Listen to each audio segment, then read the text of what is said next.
Hey, who left this bowl of onions here?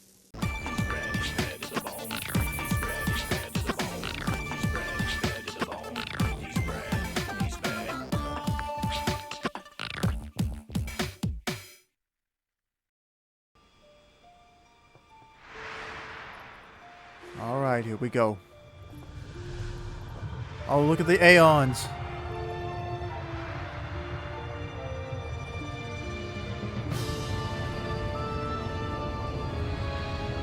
It's Anima. It's the Sin Beast. I guess we were technically still in that thing. I'd forgotten. Now it has been destroyed.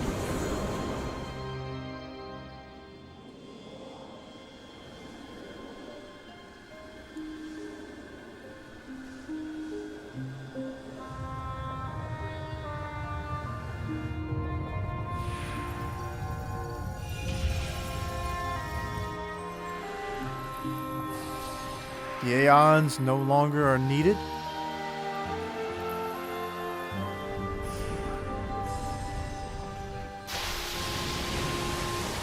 And now Sin itself is dissipated. And with it, the remnants of Zanarkand.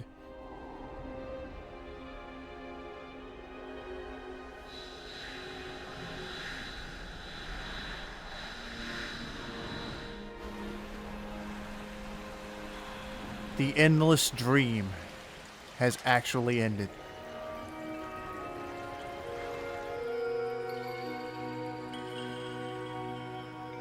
There he was. And unfortunately, he was born from those summoned of the dream. Yuna, So he never should have existed. I have to go.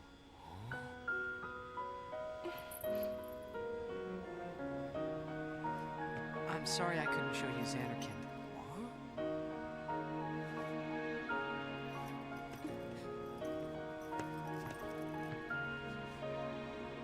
Goodbye. Hey! We're gonna see you again!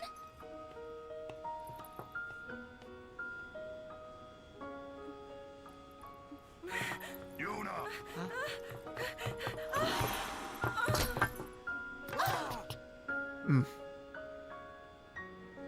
Boy, that's rough.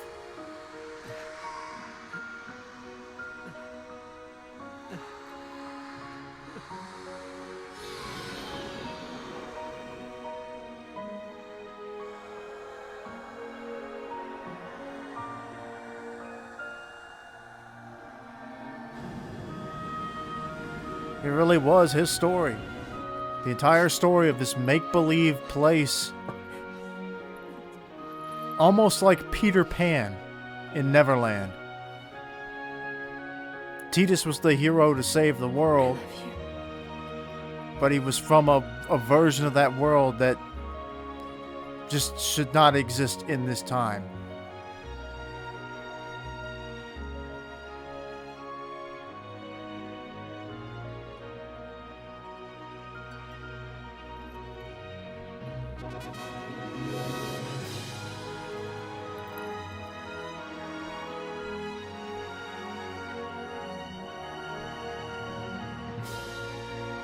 He wants to try to share that moment as close as he can.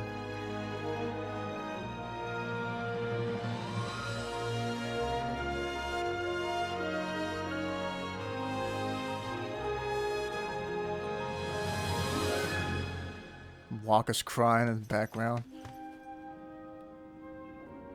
I mean, Tidus was kind of like a new little brother for him. There's Dad waiting for him. So the question is, they were all sort of residual summons, spirits, phantoms of this old Zanarkand. So, were they ever really alive?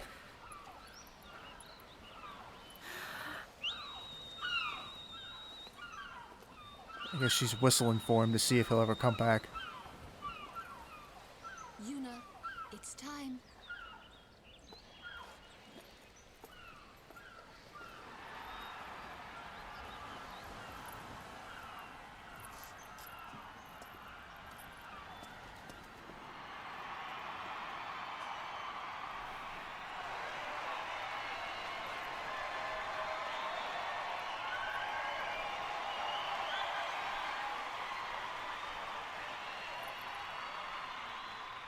Everyone has lost something precious.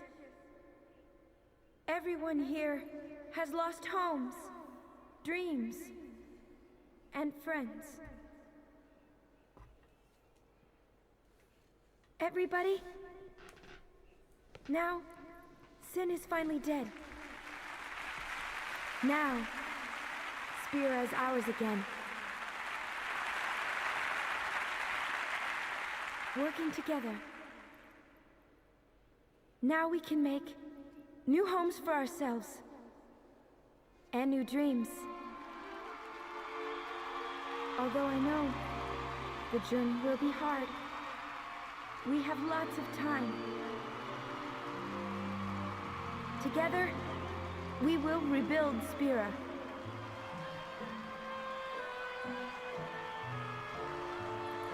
The road is ahead of us, so let's start out today.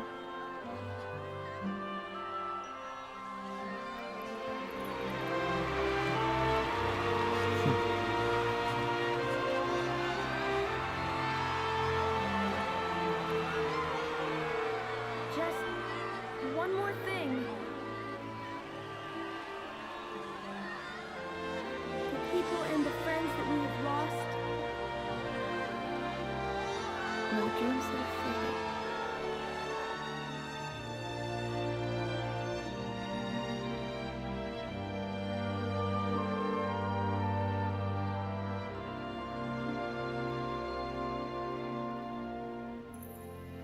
Never forget them.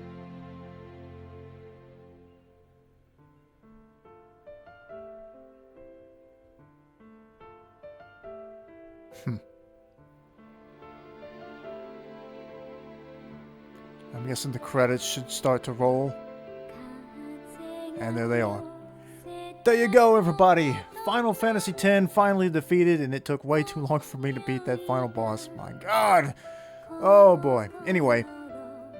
So, yeah. I was about to say, I didn't want to interrupt Yuna's speech, but she was, don't forget at one point in the game, like, the entire world had turned against her because she rejected the teachings of Yevon, and she rejected the idea that, or it turned against, the Maesters because she found out, like, hey, several of these guys are actually dead. They shouldn't be here anymore, but they are clinging to life, which is a contradiction of what the teachings say, you know. So, and they have their own agenda that they're going with. But, so yeah, she was deemed a traitor to the religious state. Only for now, she has been reestablished as its savior. And everybody loves her. So, yeah, this is a good game, I think, and, I hate that I should have finished this game forever ago, back in the day, and I just never did. But, I think it's got some good characters, and the whole examining of, like, at least in part, where it establishes, like, you know, what do you do if the people in authority are ruling by their religious beliefs? If there's this sacred teachings or what are going through, and not just like how do we fix the problems of the world? And you saw a bunch where Seymour would openly, like one of the scenes that sticks out to me is where the Maesters and the Al Bhed are working together to lure in Sin with this big fiend trap that they built. And Wakka is talking to Seymour, and he's like, hey, you know, this is against our teachings, and you know, we shouldn't be doing this, right, Maester Seymour? And Seymour's like, well, just pretend you didn't see him do this. Pretend you didn't see us working with him. And he was like, what? He's like, you know, a Maester shouldn't say things like that. And then he tells him, well, pretend I didn't say it. And the whole reason they even set that up was to make the Al Bhed the fall guy so that they could spin that later. They knew that attack wasn't going to work, so they were going to spin it in a form of propaganda to say, look, this is what happens when you go against our teachings. They screwed them over.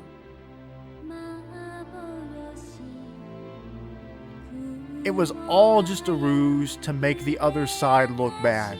There was never a plan that they actually had intended, you know, that or had any real chance of succeeding, and they all knew that. It was doomed to fail. But they put in their mind that it might work. They let the Al Bhed think there's a chance this could work. And it was just so they could turn around and spin the failure back on them. It's screwed up. It's messed up. And it kind of shows why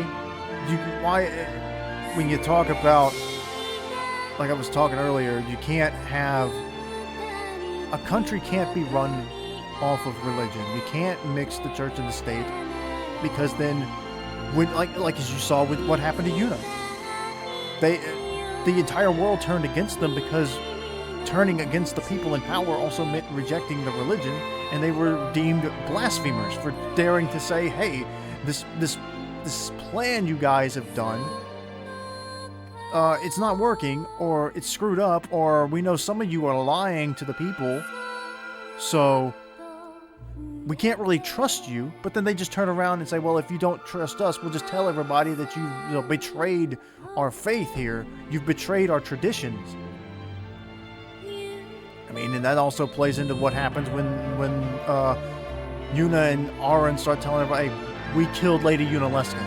She's the one who brings the final Aeon. But we rejected that whole thing because she told us there is no permanent way to get rid of sin. You just have to accept that. You just have to accept it. This is the way. We're going to have to sacrifice people. All that stuff that we had told people for years about the idea, because the teachings themselves have said, like, oh, if humanity ever attained complete redemption for all of its sins, then sin would quit coming. Because that was also part of it. They had said, though, sin is a divine punishment. It is basically a force of what's the word I'm looking for? God, I can't remember the word. What's the word I'm looking for? Anyway, it's a divine punishment meant to show people, like, this is what happens when you don't do good. If you don't do what we tell you to do, then this is going to happen.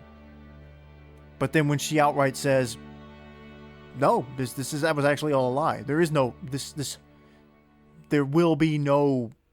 salvation for the world. We just told people that so that they would go along with this 10-year brief moment here. And let me shut up for a minute, because here's Tidus.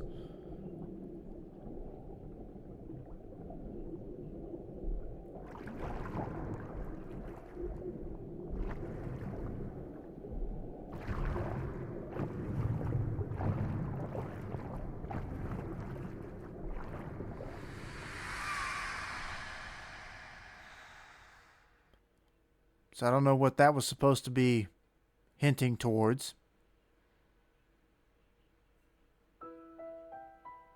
That just says the end. So this is an older game, so I'd assume that maybe it will just sit on this screen until I hit something. But, yeah. Although, I don't know what it's fixing to do now. The end is gone. Oh, it's just going to loop through to the opening. Okay. Anyway, yeah.